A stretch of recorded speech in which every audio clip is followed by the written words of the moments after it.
Puis, on a commencé à parler, donc dernièrement, de l'image que les gens projettent.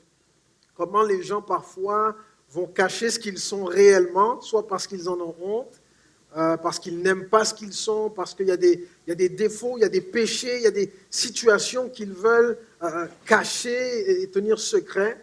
Et donc, pour ne pas être exposé, on présente une image. On présente une image qui ne correspond pas à la réalité de ce qu'on vit vraiment. Et on a vu qu'on n'est pas obligé de faire semblant tout le temps.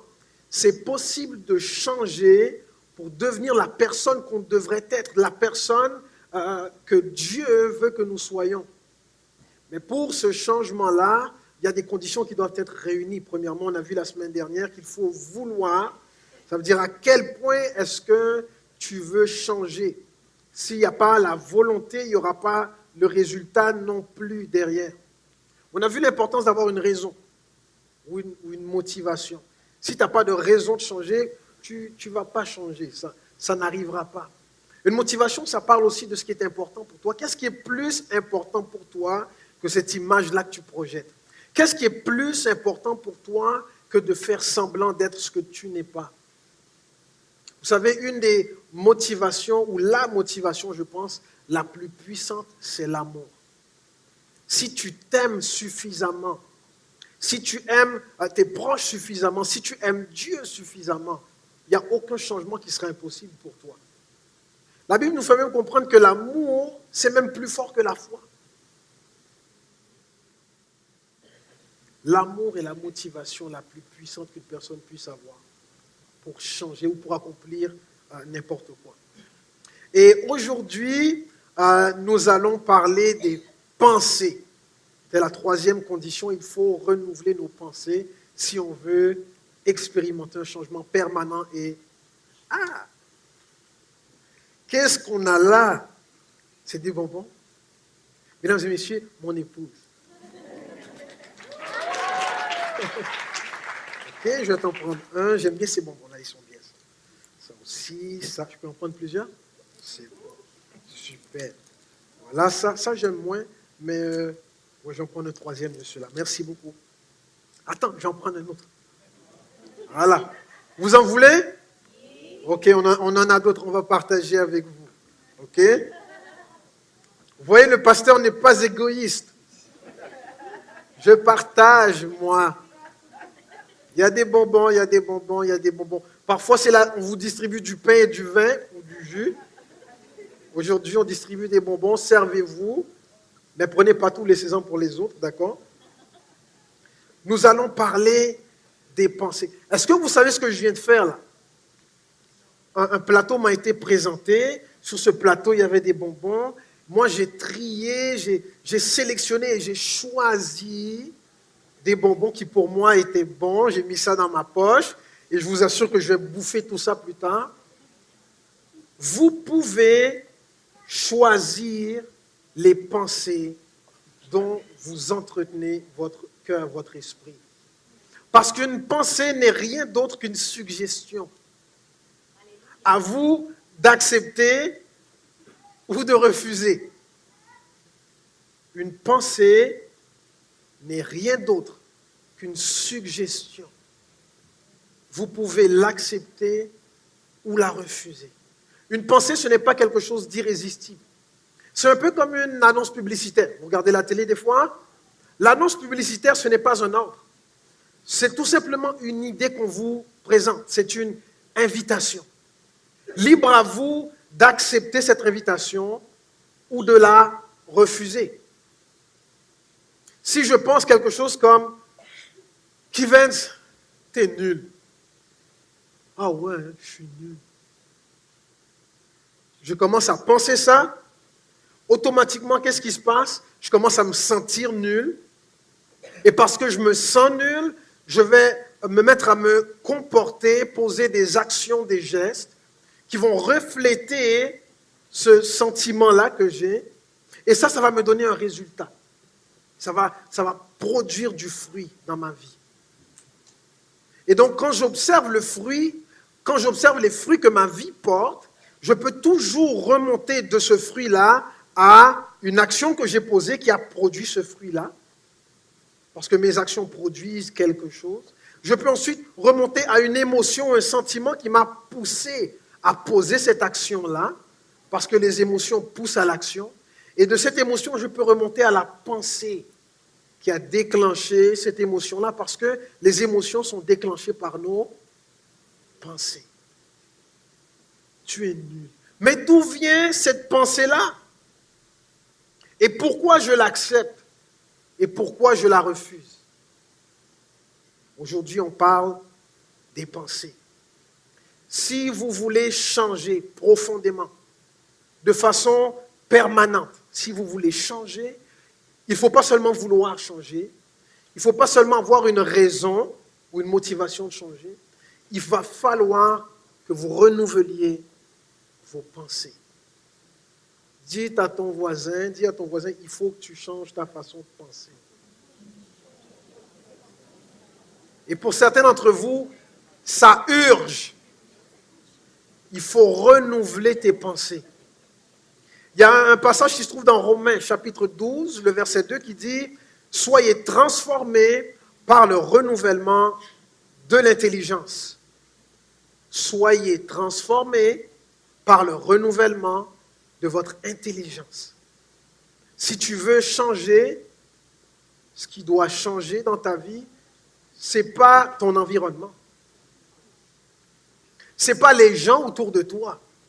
Oh oui, si eux, ils n'étaient pas là, ma vie serait parfaite. Je serais une meilleure personne. Ce n'est pas nécessairement la situation qui doit changer. Si tu veux vraiment changer, c'est à l'intérieur de toi que ça doit se passer. À l'intérieur de toi. La façon dont tu perçois les choses, la façon dont tu penses, ce que tu penses de toi, ce que tu penses des autres et ce que tu penses de Dieu doit changer si tu veux changer. Est-ce qu'il y a des gens qui sont en informatique ici? Est-ce qu'il y a des gens ici qui savent utiliser un ordinateur? Ok. Est-ce qu'il y a des gens qui n'ont pas d'ordinateur? Ils ne savent pas c'est quoi? Vous n'avez jamais vu un ordinateur de votre vie? On ne le dira pas, ok? Dans l'ordinateur, il y a ce qu'on appelle un système d'exploitation. N'est-ce pas? Donc, c'est un programme qui vous permet de naviguer, d'accomplir plusieurs choses. Et donc, ton système d'exploitation, c'est lui qui pilote, si on veut, l'ordinateur. Tu peux changer la couverture, tu peux peinturer l'ordinateur. Si tu ne changes pas le système d'exploitation qui est à l'intérieur de l'ordinateur va toujours fonctionner de la même façon. Tu peux changer ta cravate, tu peux changer ton costume, tu peux changer ta coiffure, tu peux même te refaire le nez, tu peux passer par ce qu'on appelle une transformation ou un extreme makeover, comme on dit. Si à l'intérieur, il n'y a rien qui change, même si tu as une nouvelle tête, tu fonctionnes toujours avec la même tête. Tu me suis? Et donc, il y a des gens qui pensent que juste en changeant l'apparence, ils ont changé. Non. On va quand même te faire le compliment. Ah, ta coupe de cheveux, ma soeur, très beau. Ta coupe de cheveux, mon frère, nice. Mais tu penses de la même façon et tu penses aux mêmes choses. Tu as une autre tête, mais tu as la même tête. Tu me suis? Parce que quelque chose à l'intérieur doit changer. Et si tu acceptes ce matin de renouveler tes pensées, il y aura au moins 3 bénéfices, 3 choses qui vont t'arriver. Des bonnes choses qui vont t'arriver.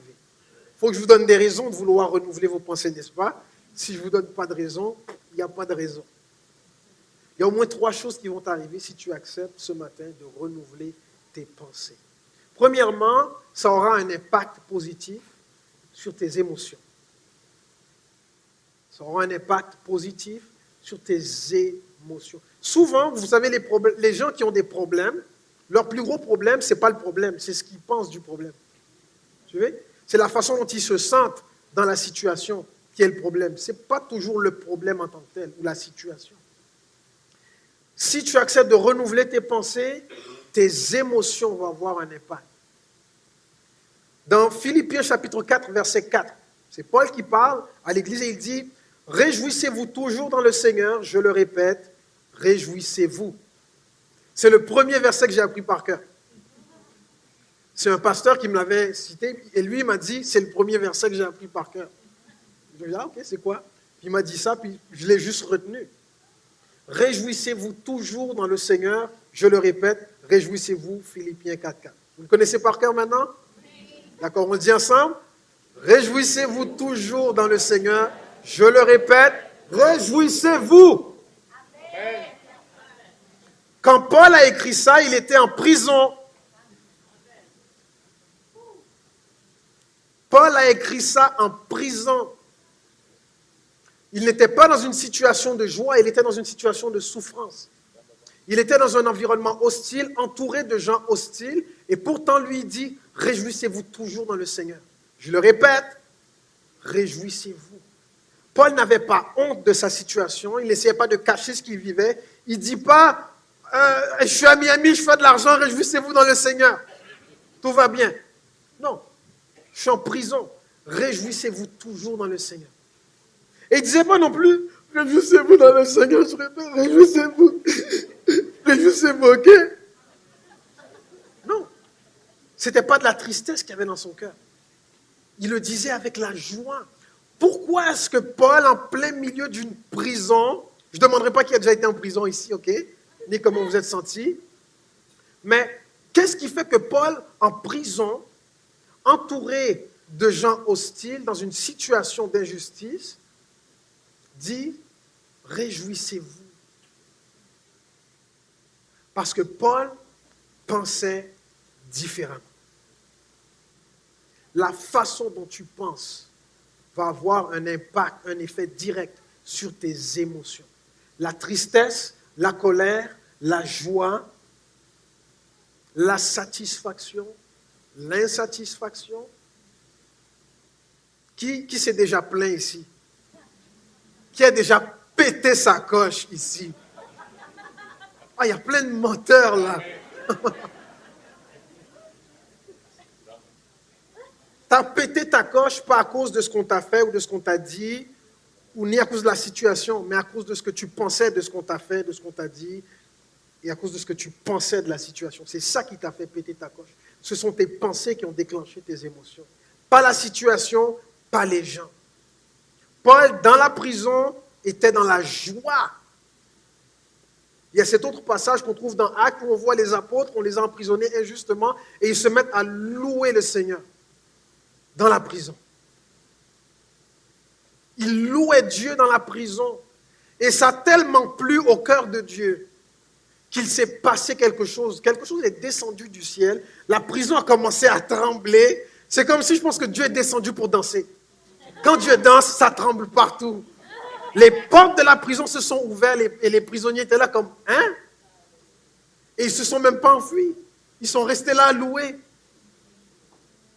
Tu es dans la prison, tu loues Dieu. La prison est ébranlée à cause de ta louange. Les portes s'ouvrent. Et toi, tu es tellement bien dans la présence de Dieu que tu ne penses même pas sortir de la prison. Parce que tu te rends compte que même en prison, dans la présence de Dieu, tu n'es pas en prison. Amen. Parce que tu penses différemment. Il y a des gens ici même qui sont endettés jusqu'au cou.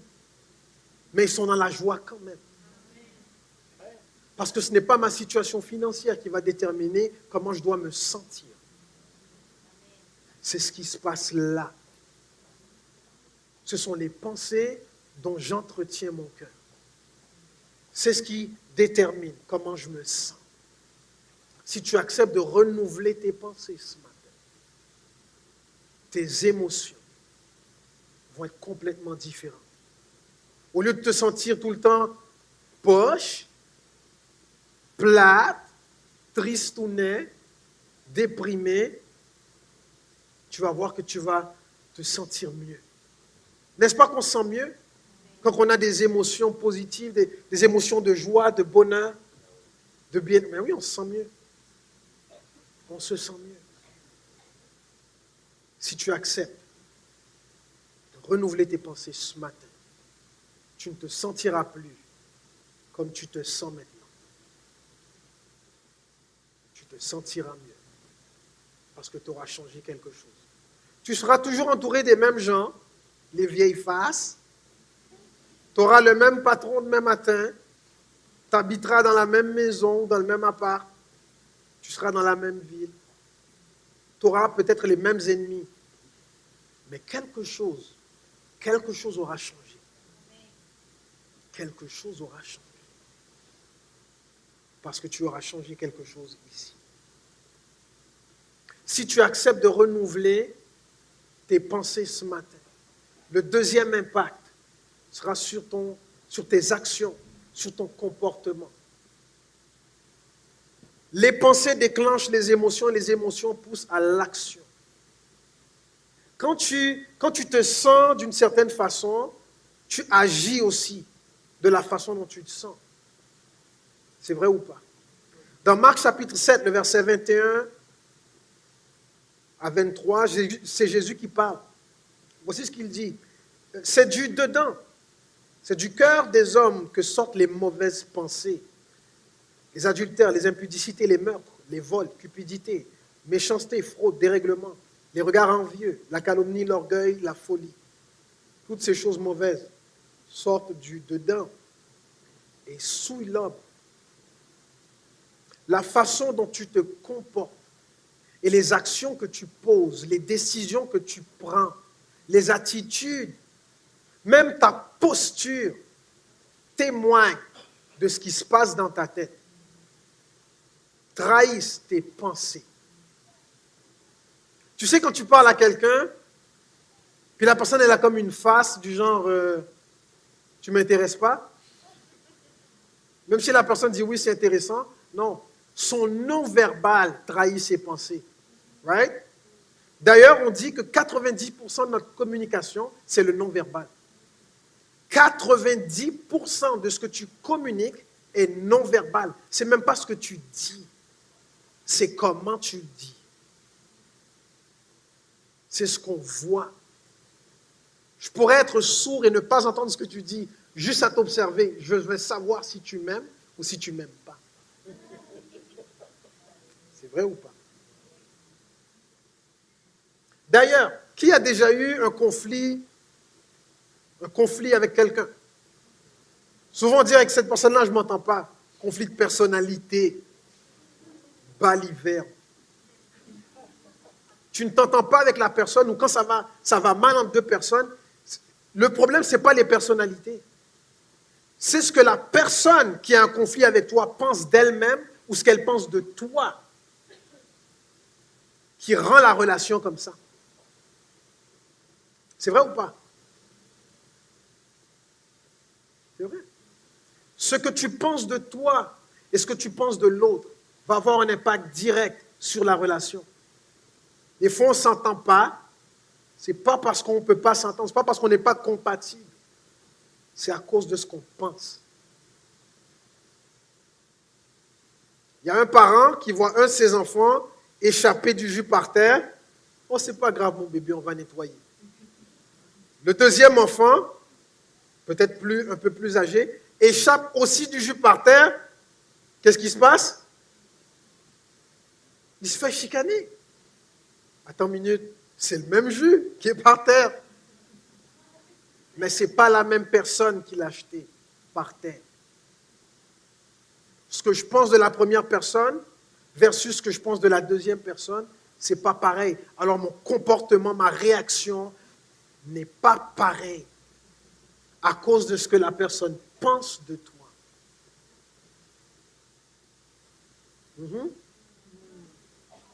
Pourquoi ton collègue a une augmentation, pas toi? Tu travailles aussi bien que lui, peut-être mieux. Mais ton patron ne pense pas la même chose de vous deux. OK? Tu vas demander une augmentation demain matin? Ouais. Si tu acceptes de renouveler tes pensées ce matin, tes émotions vont changer et ton comportement aussi va changer.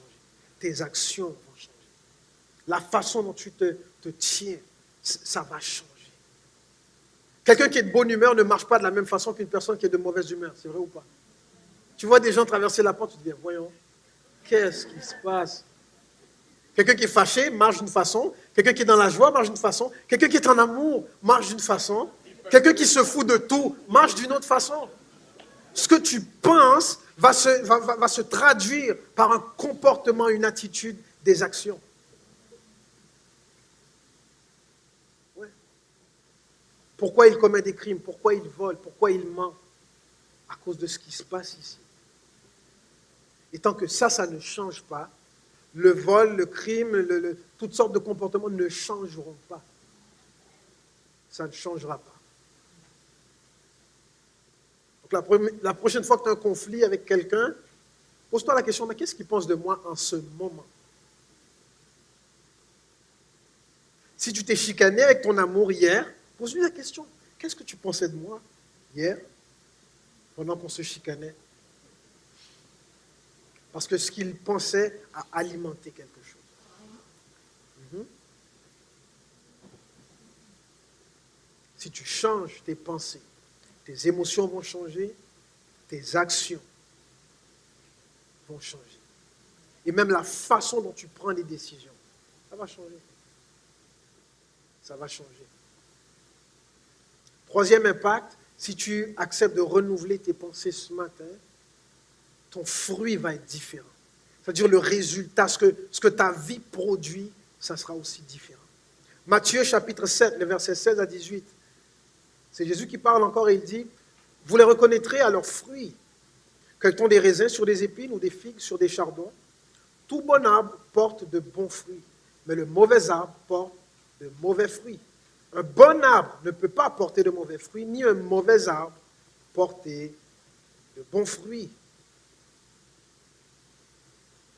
Quand tu observes un résultat, un fruit que porte ta vie, tu peux toujours remonter jusqu'à la pensée qui a produit ce résultat-là. Parfois, on veut changer quelque chose dans notre vie et donc on se dit, bon, j'aime pas ma vie est plate, ça fait dur. D'accord? Alors voici ce qu'on va faire. On va remeubler la maison. Oui, c'était ça ton problème. La façon dont le sofa était placé. C'est ça? Non. Je vais changer d'emploi. Ah, qui a déjà pensé ça? Ma vie sera parfaite si je change d'emploi. Je vais me sentir mieux dans ma peau.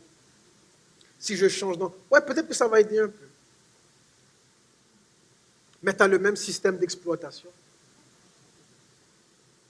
Donc tu vas continuer de fonctionner de la même façon, de la façon qui t'a amené à cet endroit-là.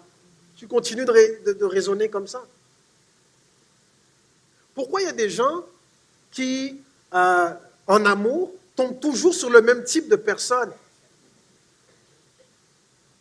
Je tombe toujours sur des gens qui me méprisent.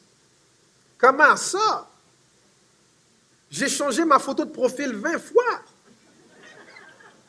Puis j'attire toujours des pas bons.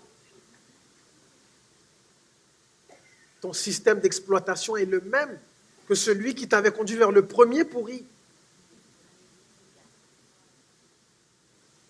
Donc, du coup, tu fais toujours le même chemin dans ta tête. Même si tu as une autre robe, même si tu as une autre coupe de cheveux, même si tu as changé ta voiture, tu attires toujours les mêmes pas bonnes. Parce que ce n'est pas ton auto le problème. Ce n'est pas ta photo de profil le problème. Ce n'est pas ton compte en banque le problème. C'est ce qui se passe là. Ce que tu penses de toi et ce que tu penses de l'autre, c'est ce qui va avoir un impact direct sur tes relations. Qu'est-ce que tu penses de toi? Bonne question, non? Qu'est-ce que tu penses de toi? Et comment est-ce que tu choisis tes pensées? Si je te présente un plateau comme tout à l'heure, et puis je dis, ben, voici, tu peux te servir. Bon à rien, nul, misérable, pauvre, poche, pas bon. Tu veux quelque chose là-dedans? Good, away. Non? Si, au contraire, je te présente un autre plateau aimé de Dieu, plein de potentiel, fort, courageux, merveilleux. Waouh! T'en veux? T'en veux pas? Ouh, j'ai eu peur. Une pensée n'est rien d'autre qu'une suggestion. Ce n'est pas parce qu'une pensée apparaît dans ta tête que tu dois la recevoir. Tu dois être capable de gérer tes pensées. C'est ta responsabilité. Je vais aller plus loin. Souvent, on met beaucoup d'efforts et on a beaucoup d'ambition pour la personne qu'on veut devenir à l'extérieur. Socialement, professionnellement, et ainsi de suite. Okay? Mais tu devrais avoir autant d'ambition pour la personne que tu veux être à l'intérieur. Pas seulement travailler pour l'extérieur, mais travailler aussi pour l'intérieur. Voici le genre d'homme que je veux être. Je veux être un homme honnête, un homme intègre, un homme droit, un homme humble, un homme poli, un homme sage. Ça aussi, ça devrait faire partie de mes ambitions. Et pas seulement dire, ben, je veux avoir tel salaire, je veux habiter dans tel quartier, je veux conduire telle voiture, je veux avoir telle femme ou tel homme dans ma vie. Et autant d'ambition pour qui tu veux être à l'intérieur que pour qui tu veux être à l'extérieur. D'ailleurs, l'intérieur est plus important. Et apprends à choisir les pensées qui se présentent à toi. Apprends à dire oui et à dire non en fonction de ce que cette pensée-là va t'apporter. La question que tu peux te poser, c'est est-ce que cette pensée-là me rapproche de Dieu? Est-ce qu'elle me rapproche des autres? Est-ce qu'elle m'amène plus loin? Est-ce que cette pensée-là va semer quelque chose de bon dans l'avenir? Est-ce que cette pensée-là va produire quelque chose de bon dans ma vie? Si tu ne peux pas dire oui, alors tu dis non à ces pensées-là. Voici ce que dit Paul à Philippiens, aux Philippiens, au chapitre 4, le verset 8. Au reste, frères, que tout ce qui est vrai, tout ce qui est honorable, tout ce qui est juste, tout ce qui est pur, tout ce qui est aimable, tout ce qui mérite l'approbation, ce qui est vertueux et digne de louange, soit l'objet de vos pensées. Une pensée n'est rien d'autre qu'une suggestion. Même si elle est dans votre tête déjà, ce n'est juste qu'une suggestion. Vous n'êtes pas obligé de la recevoir. C'est à vous de l'examiner. Est-ce que cette pensée-là est vraie? Est-ce qu'elle est honorable? Est-ce qu'elle est juste? Est-ce qu'elle est pure, aimable? Est-ce que cette pensée mérite l'approbation? Est-ce qu'elle est vertueuse? Est-ce qu'elle est digne de louange? Cette pensée-là. Si la réponse à cette question est non, alors cette pensée-là, tu la jettes. Vous avez vu tout à l'heure, moi j'ai choisi les bonbons que j'aime. La menthe, ça c'est super. C'est bon pour la laine aussi. Mais il y a des bonbons qui n'ont pas le même effet. Donc je ne mettrai pas ça dans ma bouche. Ne mets pas n'importe quoi dans ton cœur. Garde ton cœur plus que toute autre chose, car de lui viennent les sources de la vie. Proverbe chapitre 4, verset 23. Ne mets pas n'importe quoi dans ton cœur. Est-ce que tu mets n'importe quoi dans ta bouche? Non? Qui met n'importe quoi dans sa bouche? Les bébés. N'importe quoi. J'ai vu un bébé l'autre jour, elle a vu un suçon par terre. À quatre pattes, vous auriez... Le bébé a avancé à quatre pattes plus vite que comme moi. Je cours pour ramasser le bonbon, puis j'étais trop loin. Ah! Mais bébé s'en fiche. Bonbon a de l'air bon. Ce sont les bébés qui mettent n'importe quoi dans leur bouche. Mais vous savez que dans la vie, dans le monde, il y a des bébés spirituels qui mettent n'importe quoi dans leur cœur. Voilà que se présente une pensée toxique, néfaste, mauvaise, et ils ne savent pas choisir les pensées qui vont leur apporter plus. Et donc ils reçoivent. Et quand ça vient d'une personne qu'ils respectent, un parent, une figure d'autorité, un ami, qui leur dit tu es ceci ou tu es cela, ils reçoivent. Au lieu de dire, attends une minute, ça c'est juste une suggestion. Pas obligé d'accepter ça. J'en veux pas. Parce que je ne mets pas n'importe quoi dans ma bouche. Je choisis ce que j'avale. Comme quand je vais au restaurant. Le chef cuisinier, là, dans le restaurant, il ne vient pas ouvrir ma bouche puis m'enfoncer une fourchette dans la gorge. C'est moi qui décide qu'est-ce que je mange et qu'est-ce qu'il doit me cuisiner. Quand je vais dans un restaurant puis que je n'aime pas la bouffe, je ne retourne pas à ce restaurant-là. Ou je ne donne pas de type. Pourquoi vous donnez des types à des gens qui vous gavent de n'importe quoi?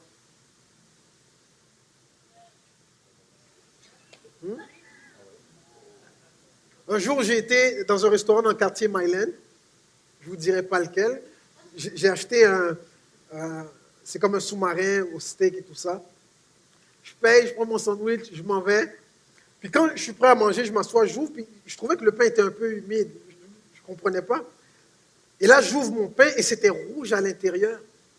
Puis quand j'ai sorti la viande, ils avaient oublié de cuire la viande. Ils ont mis la viande crue, saignante, dans mon pain. Mon pain était comme humide, puis rouge de sang, puis ça coulait. Je dis, mais wesh! Puis, d'ordinaire, j'aurais juste jeté le sandwich à la poubelle, j'aurais dit, ah, tant pis. Non. J'ai pris mon sandwich, ok? J'ai marché jusqu'au restaurant, puis j'ai déposé ça sur le comptoir. Puis la caissière était comme, oh mon Dieu, on s'excuse. On va vous en faire un autre, monsieur. J'ai dit, non, non, je veux mon argent. Je veux mon argent. Bye. J'ai été manger ailleurs. Parce que je ne vais pas avaler n'importe quoi. Une pensée n'est rien d'autre qu'une suggestion. Peu importe d'où elle vient, ce n'est qu'une suggestion. Et tu dois apprendre à évaluer une pensée. Est-ce que c'est une bonne pensée ou une mauvaise pensée? Peu importe que ce soit une pensée que tu penses de toi ou de quelqu'un d'autre. Tu dois évaluer tes pensées avant qu'elles produisent les émotions qui vont te pousser à l'action, qui vont produire le résultat que tu ne veux pas. Est-ce que cette pensée-là va m'amener plus loin? Est-ce que cette pensée-là est digne d'approbation? Est-ce que cette pensée-là, elle est digne de louange? Est-ce qu'elle est pure? Est-ce qu'elle est vertueuse? Est-ce qu'elle est vraie? Je ne mets pas n'importe quoi. Et ici, on ne parle pas de pensée positive, ok? Le fait de penser positivement, ça ne change pas nécessairement la vie d'une personne. Je ne parle pas de pensée positive ici. Je parle de pensée inspirée. Inspirée. Parce qu'une pensée positive, c'est tout et toujours beau.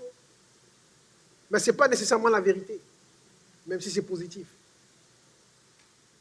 Les pensées inspirées, parfois, elles sont dures, mais elles vont t'amener plus loin. Plus loin. Si tu conduis sur l'autoroute puis que devant toi, il y a un ravin, ce n'est pas la pensée positive qui va te sortir de là. Ah, il y a un ravin merveilleux. Voyons le bon côté des choses. Non. Si tu ne fais pas quelque chose, tu vas mourir. OK? Tu ne vas pas confier un véhicule à un enfant qui ne sait pas conduire. En prétextant que la pensée positive, tout va bien aller. Non, elle va foncer dans un arbre. Elle ne sait pas conduire. Mais je parle ce matin de pensée inspirée. Et la différence, c'est que la pensée inspirée, elle vient de Dieu. Qu'est-ce que Dieu pense de vous? Qu'est-ce que Dieu pense de vous? Si je demande à plusieurs personnes ce matin ce que vous pensez de vous-même, je ne pense pas que ça va être très édifiant. Et ce matin, je veux vous amener un peu plus loin. Je veux vous faire cheminer. Pour que tu changes la façon que tu penses de toi-même, il faut commencer quelque part. Et donc, je veux que tu saches ce que Dieu pense de toi. Ça va être ton point de départ. Puisque Dieu pense de toi, tu vas le recevoir et ça va nourrir quelque chose à l'intérieur. Et ça va changer quelque chose à l'intérieur. Parce que le fait de savoir ce qu'une personne pense de nous ça a beaucoup d'impact.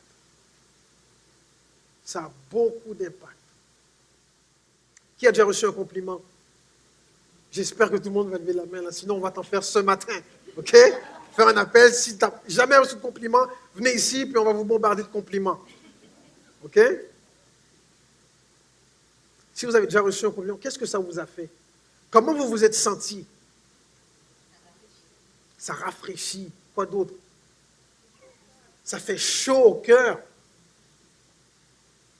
Tu sens que tu as de la valeur. Et si tu n'en avais pas pour toi, tu sens que tu as de la valeur pour quelqu'un. Quand quelqu'un te dit « je te trouve belle », ça ne fait pas quelque chose, tu n'as pas un peu de frisson. À vous. Quand quelqu'un dit « ah, t'es bon », ça fait quelque chose. Ce que Dieu pense de toi va faire quelque chose aussi ce matin dans ton cœur.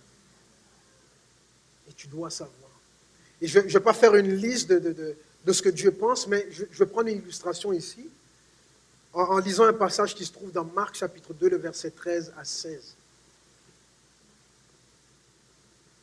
Vous allez voir que ce que Dieu pense de vous, c'est plein de vérité, c'est plein de grâce, et ça donne la vie. Jésus sortit de nouveau du côté de la mer. Toute la foule venait à lui et il les enseignait. En passant, il vit Lévi, fils d'Alphée, assis au bureau des péages. Il lui dit « Suis-moi ».